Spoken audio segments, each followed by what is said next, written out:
రాజమండ్రి ప్రజలకు good news. చెన్నైలో bomb బెదిరింపులు. టానిక్ లిక్కర్ కేసులో హైకోర్టు తీర్పు. ట్రంప్ టారిఫ్లపై సిపిఎం ఆగ్రహం. హమాస్ కి డెడ్ లైన్ విధించిన డొనాల్డ్ ట్రంప్. ఇలాంటి వార్తల్ని 30 సెకండ్స్ ఫుల్ న్యూస్ లో ఇప్పుడు చూద్దాం. రాజమండ్రి ప్రజలకు విమానయాన శాఖ శుభవార్త చెప్పింది. రాజమండ్రి నుంచి తిరుపతికి వెళ్లేందుకు నేటి నుంచి స్పెషల్ ఫ్లైట్ అందుబాటులోకి రానున్నట్లు రాజమండ్రి ఎయిర్పోర్ట్ అధికారులు వెల్లడించారు. 70 సీట్లు కలిగిన ప్రత్యేక విమానాన్ని అలయన్స్ ఎయిర్ సర్వీస్ ద్వారా నడుపుతున్నట్లు తెలిపారు. దీంతో పాటు ప్రత్యేక ఆఫర్తో టికెట్ ధరలను 3 రెట్లు తగ్గించామన్నారు. రాజమండ్రి నుంచి తిరుపతికి కేవలం 1499 రూపాయలకే టికెట్లను ఆన్లైన్లో పెట్టడంతో సీట్లన్నీ బుక్ అయిపోయాయని తెలిపారు. ఇక ఈ స్పెషల్ ఫ్లైట్ ను కేంద్ర విమానయాన శాఖ మంత్రి రామ్మోహన్ నాయుడు ప్రారంభించనున్నారు. మరోవైపు తిరుపతికి ప్రత్యేక విమానం తీసుకొస్తుండటంపై రాజమండ్రి ప్రజలు హర్షం వ్యక్తం చేస్తున్నారు.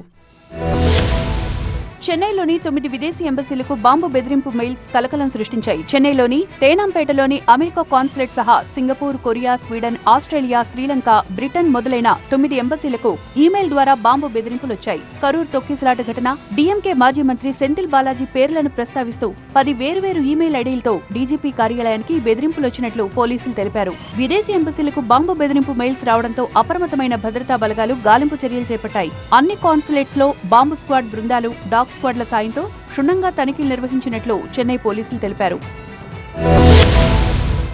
తమ బ్రాండ్ నేమ్ కాపీ చేయడంపై ఏపీ హైకోర్టులో పిటిషన్ వేశారు టానిక్ లిక్కర్ నిర్వాహకులు. తమ టానిక్ లిక్కర్ బ్రాండ్ పేరు అర్థం వచ్చే విధంగా నెల్లూరుకు చెందిన చక్రవర్ధన్ రెడ్డి ది టానిక్ పేరుతో నెల్లూరులో షాప్ నిర్వహించడం పట్ల అభ్యంతరం వ్యక్తం చేస్తూ టానిక్ నిర్వాహకులు కోర్టు మెట్లెక్కారు. ఇరు వర్గాల వాదనలు విన్న ఏపీ హైకోర్టు కీలక ఆదేశాలు జారీ చేసింది. 3 రాష్ట్రాల్లో టానిక్ బ్రాండ్ తో అమ్మకాలు చేస్తోన్న సంస్థ ట్రేడ్ మార్క్ లో నమోదైన టానిక్ పేరు అర్థం వచ్చేలా నెల్లూరు చక్రవర్ధన్ రెడ్డి వైన్ షాప్ ఏర్పాటు చేయడం కరెక్ట్ కాదని తీర్పు ఇచ్చింది.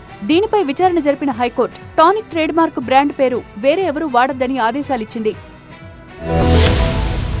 తిరుమల బ్రహ్మోత్సవాల్లో భక్తులతో టీటీడీ చైర్మన్ ఈవో మమేకమయ్యారు. బ్రహ్మోత్సవ వాహన సేవల్లో పాల్గొన్నారు. భక్తుల గ్యాలరీలోకి వెళ్లి సేవలు సౌకర్యాలపై ఆరా తీశారు TTD chairman BR Naidu, EO Anil Kumar Singhal. భక్తులతో కలిసి గ్యాలరీలో కూర్చొని చంద్రప్రభ వాహనాన్ని, కళా బృందాల ప్రదర్శనలను తిలకించారు చైర్మన్. సదుపాయాలు సౌకర్యాలపై భక్తుల నుంచి ఫీడ్బ్యాక్ తీసుకున్నారు. టీటీడీ ఏర్పాట్లపై భక్తులు సంతృప్తి వ్యక్తం చేశారు. చైర్మన్ తో ఫోటోలు, సెల్ఫీలు తీసుకునేందుకు ఆసక్తి చూపించారు భక్తులు. చైర్మన్ వెంట బోర్డు సభ్యులు భానుప్రకాష్ రెడ్డి, నరేష్ కుమార్, దర్శన్, శాంతారాములున్నారు.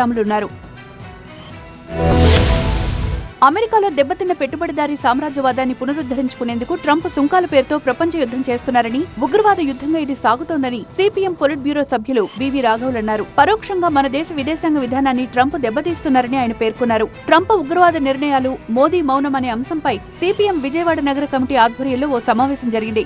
ఈ సభలో రాఘవులు మాట్లాడారు. ప్రపంచంలో భిన్నత్వం కలిగిన సుంకాలు ఉంటేనే సమానత్వం ఉంటుందని, లేని పక్షంలో సామ్రాజ్యవాదులు దోచుకుంటారని తెలిపారు. దోపిడీని కొనసాగించాలంటే ప్రపంచ వ్యాపారాన్ని దెబ్బతీయాలనే కుట్ర సుంకాల విధింపులో ఉందని చెప్పారు.